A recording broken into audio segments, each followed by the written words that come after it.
Takže krásný dobrý den, dámy a pánové, já vás vítám u dnešního videa. No a v dnešním videu se tady podíváme na steaka. Ano, máme za sebou první polovinu ledna. Já jsem říkal, že v lednu nebudou vycházet moc videa, nakonec se mi teda to podařilo a od teďka, od konce první poloviny ledna by snad mohla videa začít tak nějak jakž takž pravidelně vycházet.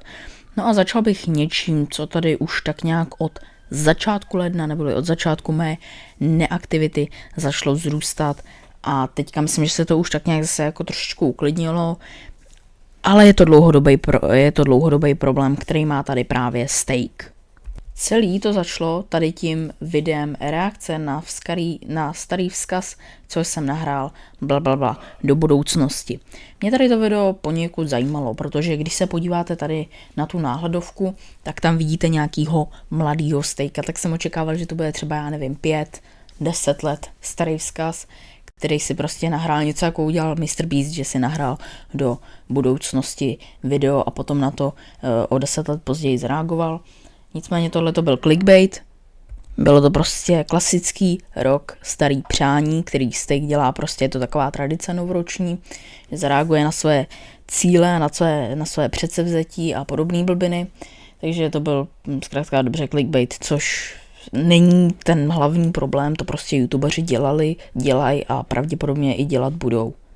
Ono, když se podíváte do komentářové sekce tady na to video, tady u tohoto videa, tak jako hnedka za začátku vás prostě praší do očí to, že tady jsou poměrně obsáhlý komentáře, což nevím jak vám, ale mně to u steakových videí přijde jako něco docela jako neobvyklého a mojí pozornost si to rozhodně vyžádalo.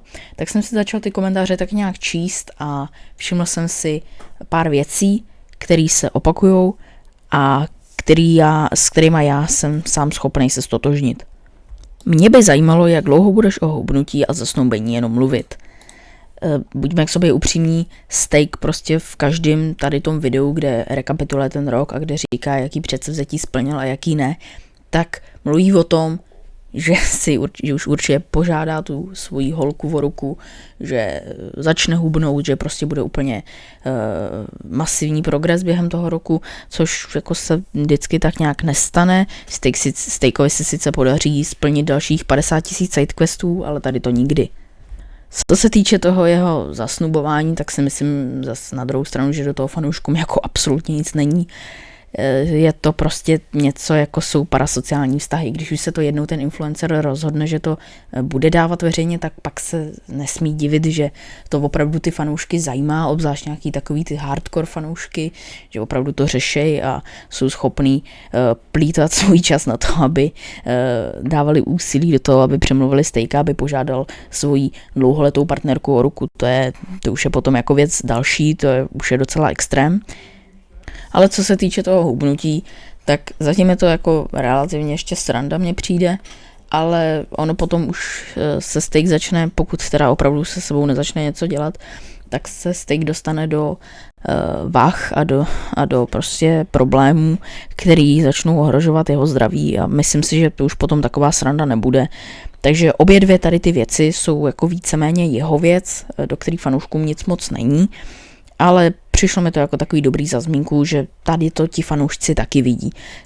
Teď ale pojďme k těm problémům, do kterých jako fanouškům je hodně, a to proto, že se jich absolutně přímočaře týkají.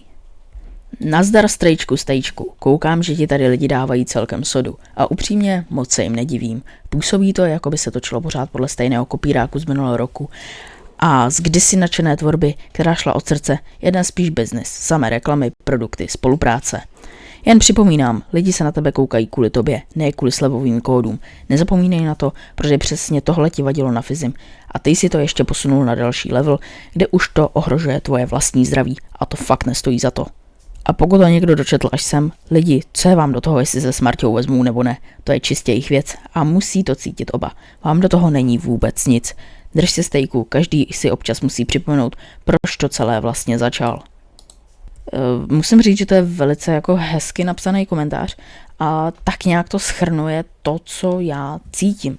A to, že Steak začal jako takovej ten vtipnej introvert s nadváhou, který má dobrý vtipy, ale není úplně středem pozornosti. Minimálně takhle se Steak popisoval, že takovejhle on byl typ člověka, když začal natáčet na YouTube, a já mu to vlastně docela věřím, protože si ho takovýho dokážu představit.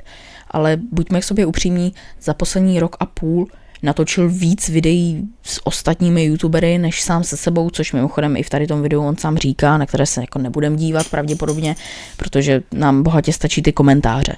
Steaku, sleduju tě už pár let. Dřív si se snažil dělat i různá edukativní videa pro starší nebo inteligentnější lidi ve stylu map, zajímavostí ze světa.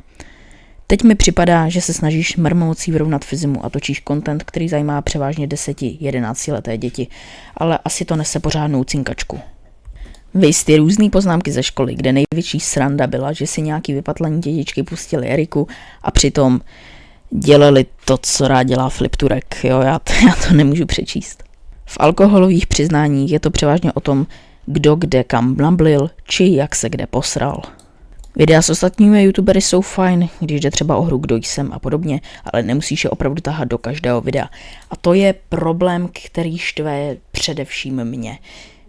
Já, když jsem si nějaké to Steakovo video pustil, tak to bylo převážně o tom, že tam byl ten Steakův styl humoru. Byl to prostě kluk, který natáčí ve svém pokojíčku rád. A akorát, že to už nebyl kluk, byl to dospělý člověk, který má velký studio, a tak když se takhle upgradenul, co se týče nějaký technické stránky, měl by se upgradenout i obsahově. Když jsem si komentáře tady toho typu pročítal, bylo to zhruba 2 dny od vydání tohoto videa, tak mě napadlo, jestli na to třeba Steak neudělá nějaké vyjádření. Aspoň tady v komentářích. V komentářích žádné vyjádření neudělal. Steak místo toho raději vydal video Vyhořel jsem Week 503. Moje srdce zaplesalo, protože jsem si v tu chvíli myslel, že Steak si ty komentáře opravdu pročetl a bude se z nich snažit vytěžit všechny rady od skalních fanoušků a snažit se svůj content vylepšit. Jenže ono pak, když to video začne nějak takhle. Nazdar bando, já jsem Steak, vítám vás u prvního novoročního letošního týdenního vlogu. Tak ztratíte veškerou naději. Video, který má být o vyhoření, přece nemůže začínat takhle vesele. Nebo snad jo?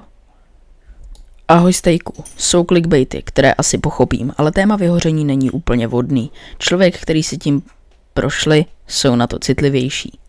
Tady nechci zpochybňovat ničí zdravotní mentální stav a už vůbec nechci banalizovat nějaký vyhoření, a pravdou je, že Steak úplně v pohodě vyhořet mohl.